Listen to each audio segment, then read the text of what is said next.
Kamusta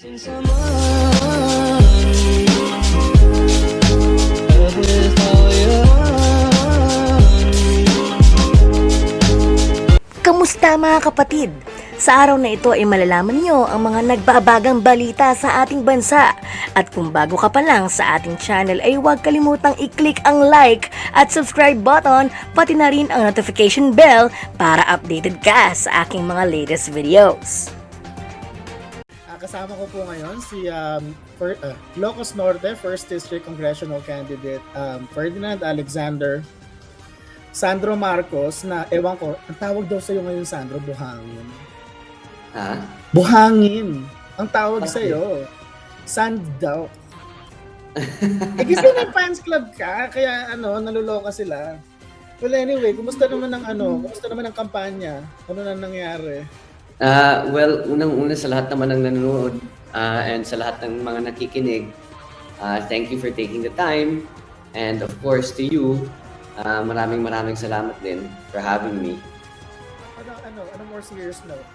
Minsan ba, naisip mo daw ba kung paano ang naging buhay mo? Where would you be today if you weren't a Marcos?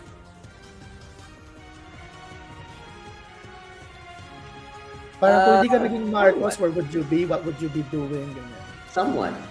Somewhat. I do think about that. I've had many advantages, diba? Because of my last name. I'm never gonna deny that, and no one, that was always gonna be obvious. But I'd like to think naman, regardless of my last name, and sinabi ko naman to nung nag-announce ako na tatakbo ako eh. Sana naman makilala niyo ako hindi lang bilang Marcos, kundi bilang Sandro din. And if you look at my track record, if you look at my past, if you look at what I've done, I think naman I can that my education, my professional before moving back, I'd like to think that I earned it. I don't think my sa tingin ko walang pakialam yung LSE or yung University of London, sa apelyido ko. Pati din sa trabaho sa London, I don't think wala silang pakialam. I worked in finance for 2 years. So that's why I wanted to go abroad muna. Because I wanted to prove to myself that I could do it because I could do it because I earned it and because I worked hard for it. And thankfully it worked out naman. I'm not sure if this is a fair thing to ask kasi bata ka pa 27 ka pa lang eh. But Bata pa ba yan? Bata pa yun, 37 na ako. Kung matanda rin, fossil. Hindi ganito. You want to be a congressman, And siguro if things go well for you, you might go for a national position someday when you get older.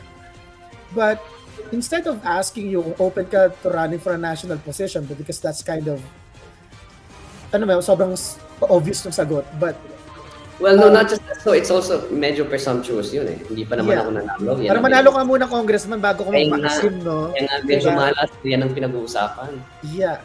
But ito yung question ko. I've talked to your dad a few times already, and I have a pretty good idea now on what his vision for this country is.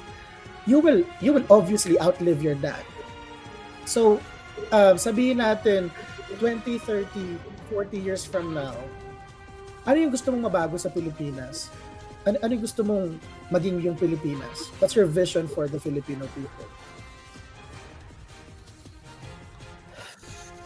Heavy, no? Sige, take a moment. Medyo heavy. But okay lang. No. Well, first of all, a Philippines that is united. A Philippines that has a clear path towards development. A Philippines that has a plan. Duterte has done, a very, very amazing, fantastic job with regards to that. But I think the Philippines that I want to see is the Philippines that has institutions that have room for longevity and sustainability. Whether that be wala ng traffic sa EDSA, whether that be easily accessible public transport, whether that be a federal form of government in order to empower and focus on the LGUs and take away from what you would call the Imperial Manila. It's a variety of things, no? But I think that all starts, which is why my dad's messaging is napakahalaga talaga yung mensahe niya. In order to get to that point, kailangan talaga magkaisa ang mga taong bayan. And yung hindi ko naintindihan talaga hanggang ngayon ay nung nanalo si PRD bilang Pangulo, ang dami pa rin tao parang pag nagkamali yung yung kabinete niya o yung staff niya or whatever, kung may nagkamali, ang daming taong natutuwa. Sabi ko na nga sa sarili ko, ba't mo yung ginagawa? Parang piloto yan ng eroplano, nagkamali siya tapos natutuwa ka pa rin. Nakasakay ka sa eroplano. Nakasakay ka sa eroplano. Tapos tumatawa ka sa kanila. I mean, di ba? Parang it doesn't make sense to me. And I think part of that is as of now, a lack, well, it's coming back. It's coming back, thankfully. Pero kailangan talaga ng nationalism. I think that's what's missing now is the pride of being a Filipino and what it means to be a Filipino. And I think, thanks to PRD and the way things are going, that's slowly coming back. And I think with that comes the unity din of our people, of our countrymen. All right. So you went to college, you graduated, you worked in finance for 2 years, and then you came back to Manila, worked under Madjo as his consultant, parang political officer or something. And then you became an economic consultant for Ilocos Norte. So far, yung dalawa mong local positions are appointive. If you become congressman, elective na yon, Chong. Madugo yan. Titirahin ka everyday. Lalaitin ka everyday. Are you ready for it? Lalo na kung manalo tatay ko. At kung manalo pa tatay mo, triple pa yan. So, game ka na ba? Game na talaga. It's never bothered me. I always say, performance is the best equalizer. You know, kahit anong sasabihin ng mga tao, kahit anong sasabihin ng kabila, kung magaling ang ginagawa mo at nararamdaman ng tao, their words won't go anywhere because, I mean, people will see naman that there is a palpable, tangible effort that you are undertaking for the building of this nation. And I think that's what's the most important. And there will always be, politics is always a majority game. It's never a totality game. And that will never happen. So just make sure basta may plano ka, sundan mo yung plano, and hopefully all will be well.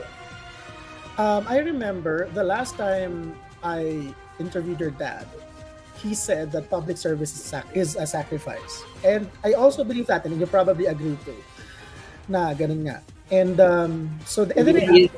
hindi madali yung trabaho natin, that's for sure. So I asked him, if it's a sacrifice, then why are you torturing yourself? So I'm gonna ask you the same question. If public service is a sacrifice, ba't pinahihirapan mo yung sarili mo? If this is, what I'm going through now, and yung mga ginagawa ko ngayon, compared sa mga tao na tinutulong namin, this is easy compared to what they have to go through. This is nowhere near as hard. And I've never considered, mahirap naman talaga kasi nakakapagod, no? Ang dami mong ginagawa. Being a public servant is a mentally and physically taxing thing. But hardship and poverty far outweigh that of a tired day or that of a mentally exhausting process or kahit anong ginagawa mo na mahirap. So, you have to think about it relatively. Politics and public service may be a hardship, but it's nothing compared to the hardship that the people are going through. So once you think of it like that, madali lang yung ginagawa mo. And like I said, the feeling that I've gotten from helping people is the best feeling I've ever had in my life. Better than anything I've ever done. So, it's well, madali lang. In fairness, ang ganda yung sagot niya, hindi ko naisip yun. Alright, thank you contestant number 3. Parang beauty contest. Hindi, ganito, final message tayo, Sandro. Kung may ano gusto mong sabihin ngayon sa mga botante, sa mga, even all the citizens, all the residents of the 1st District of Ilocos Norte, and probably to the rest of the Philippines, because right now, there's 22,000 people watching in Facebook and YouTube combined. Yeah. Wow. Pinrint screen ko, para sa'yo, pinrint screen ko, send ko sa iso Telegram mamaya. Okay, so, ano message mo para sa kanila? Especially to the people from the 1st District of Ilocos Norte. Well, pagsimulaan ko na lang yung national sa lahat ng mga nanonood sa buong bansa. Unang-una, maraming salamat na naghahanap kayo ng oras para makinig sa amin. Sana naman up to now, we continue supporting the BBM Sara Uni team. We continue fighting for the unity of this country. And trust me when I say there are no two better candidates than the BBM Sara partnership to bring this country forward, para ituloy yung mga programa ni PRRD, and to bring this country to a better light and help and ensure na sama-sama tayo babangon ulit. And of course, sa lahat ng mga taga-Ilocos Norte na nakikinig ngayon, maraming salamat din. Diyos unay ti Agnina.